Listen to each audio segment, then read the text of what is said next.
Hey everybody, just finished reading the second article for this week, and oh my goodness, that was an adventure. So, well, first and foremost, I'd like to introduce you all to Moon. Say hello, Bubbas. He's very sleepy, but he likes to help me do homework. So, anyway, this article was definitely a long one. I found it to be very interesting in both good and bad ways. So to begin, I think I found it.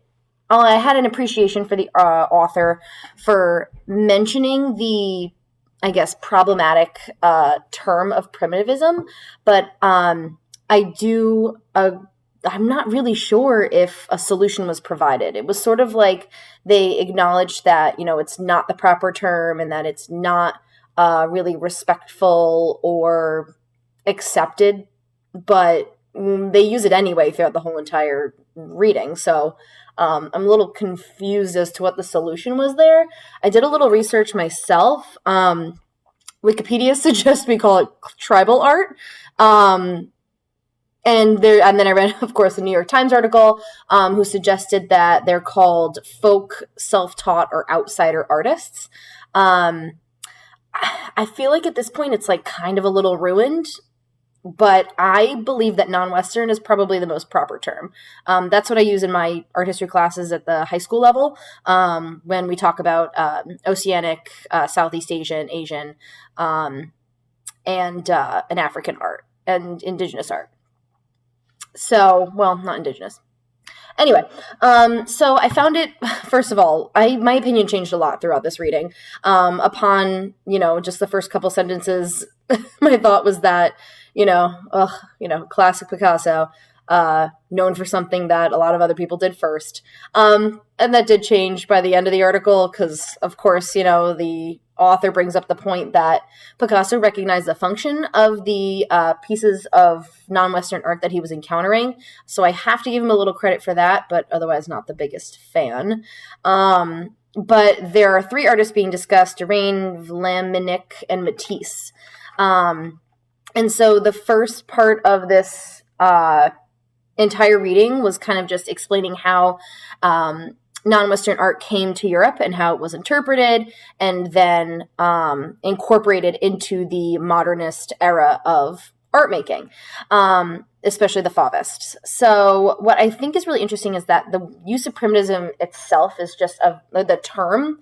I think it's just very short-sighted and implies a incredibly disrespectful understanding to what the artwork means and the function that it holds in society, especially its, either religious, honorary, funerary, implications and I don't know. I just don't like it. And so I appreciate that the author of this mentioned that, this term, it reinforces old classificatory orders rather than enabling new ones. But that being said, I think it's important to establish a different word to use. But anyway, I'll move on from that.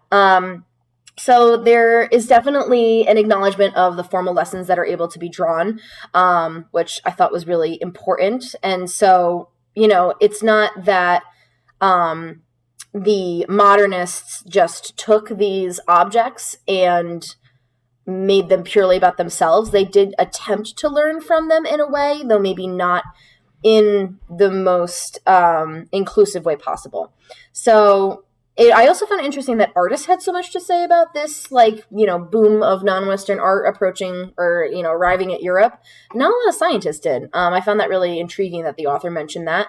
I think that it's completely insane that African culture was so intensely westernized. It's obviously a part of our world history. We can't go back and change, but we can, of course, acknowledge the faults and where to make, different choices in the future. So it also was really interesting, too, that Gauguin was mentioned for an appreciation for Asian and Oceanic art. He did paint a lot in Tahiti, so, of course, he, very sad boy, but he did explore outside of the European continents. So beginning with Vlaminck, I thought he was just so full of himself. His description of how he discovered African art was just the most egotistical thing, and especially the fact that the author was like, yeah, it didn't really happen that way. His version almost feels like the soap opera version of what actually happened, which is kind of comical in a way and also just like very cringy at the same time. Um, I think it's also curious how he did focus on that Fang mask.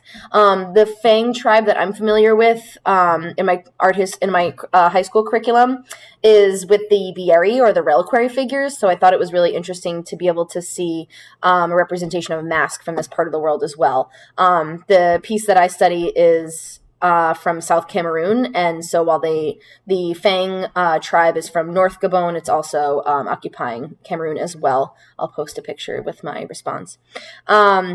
I also thought it was really interesting to how Vlaminck sort of explored the concept of the mask, especially in the works that he painted with the women with a lot of makeup on.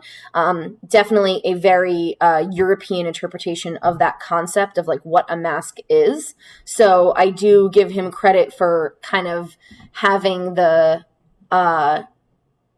curiosity to explore the concept of a mask, but within his own personal culture, without like adopting someone else's too intensely, though the entire conversation is a little iffy there. When talking about Derain, he felt a little bit more lighthearted about the experience of African art, just so excited by it, constant visits back to museums to observe them.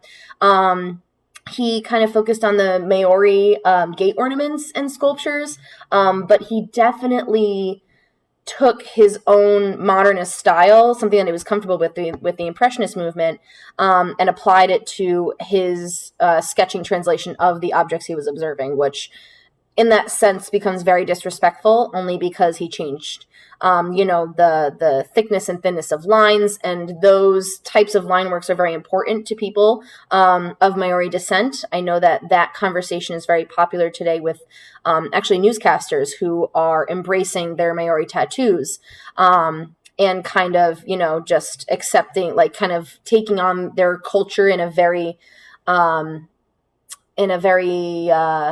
embracing kind of way, and kind of also very educational at the same time, like letting people around the world see what their cultural traditions are.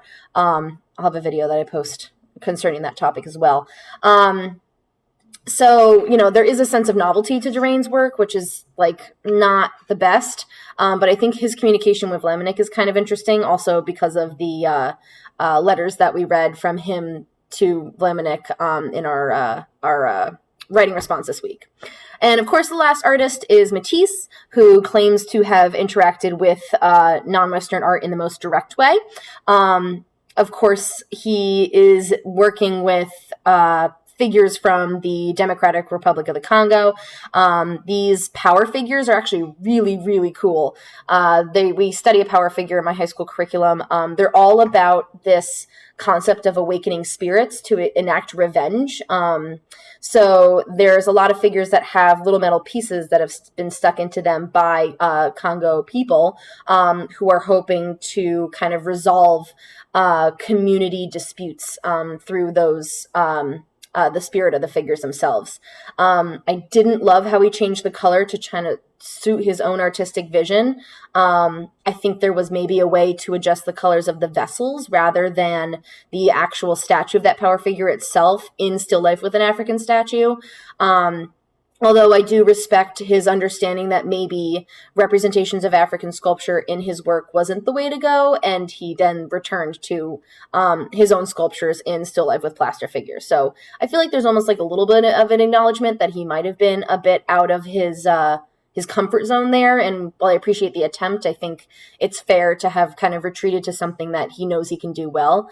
But the attempt is really cool, and I think it's really interesting to see how he wanted to incorporate an African sculpture into his own work surrounded by other vessels.